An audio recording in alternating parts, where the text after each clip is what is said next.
Lesson 2 for July 6 through to 12, Blueprint for a Better World, read by Dr. Percy Harold. Wednesday, July 10, Second Tithing. Many Christians recognize and follow the Bible's instructions regarding paying or returning tithe. Usually referenced from Malachi 3:10, it is a simple formula, with believers giving 10% of their income or increase to support the work of the church in spreading the gospel. Entrusted with these tithes, churches usually have strict guidelines about how to use these funds, primarily applying them to support direct ministry and evangelism. Question. Read Deuteronomy chapter 14, verses 22 to 29. In these instructions, what is the primary purpose of tithing? Deuteronomy 14, beginning at verse 22.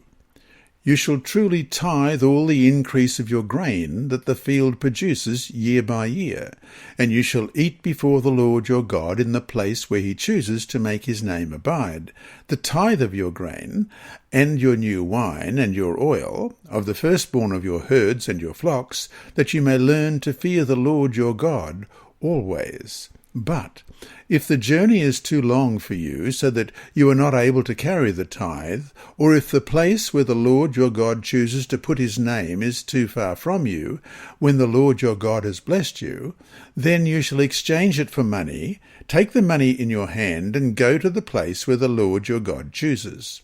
And you shall spend that money for whatever your heart desires, for oxen or sheep, for wine or similar drink, for whatever your heart desires. You shall eat there before the Lord your God, and you shall rejoice, you and your household, for you shall not forsake the Levite who is within your gates, for he has no part nor inheritance with you.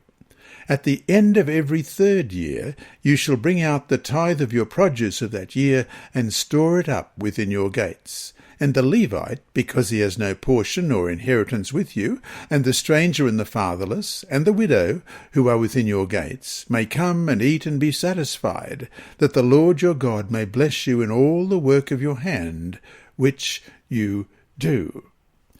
The temptation is to think we have fulfilled our giving when we give that 10%. But the instructions given to the Israelites suggest that the 10% figure was a starting point. Studies suggest that an ancient Israelite living and giving according to the guidelines in the Levitical laws would on average give almost 1/4 of the year's income to the work of God, to support the priests and sanctuary, and to help the poor. Some scholars describe this giving, particularly to support the foreigners, orphans and widows, as a second tithe. It is obvious that the people were to enjoy the results of their work and to celebrate their harvests. God promised to bless them, particularly in their new land, but they were not to take that blessing for granted or to forget those who were not blessed. In regular years, this portion of the harvest was to be brought to the sanctuary and shared from there. But every third year there was to be a special focus on sharing their blessings in their own community. In these harvest celebrations there was a special focus on those who might easily have been overlooked or forgotten, as it says in Deuteronomy 26, verse 12. You shall give it to the Levite, the foreigner, the fatherless and the widow, so that they may eat in your towns and be satisfied. According to God's instructions, at least some portion of the Israelites' giving was to be focused on providing financial and practical assistance to those who most needed it. Again, this was based on the people's memory and appreciation of how God had been merciful and just to them. And so to finish today, read Deuteronomy chapter 26, verses 1 to 11. What is the Lord saying to them?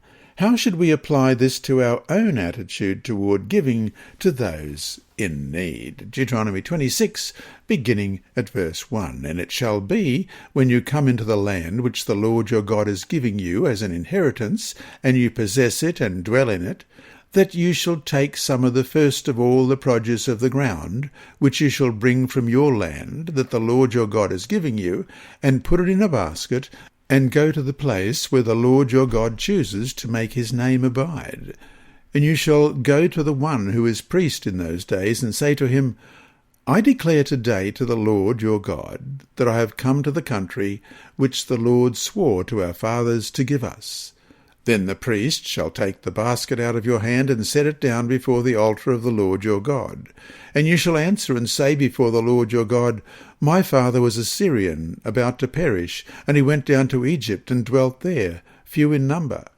And there he became a nation, great, mighty, and populous. But the Egyptians mistreated us, afflicted us, and laid hard bondage on us.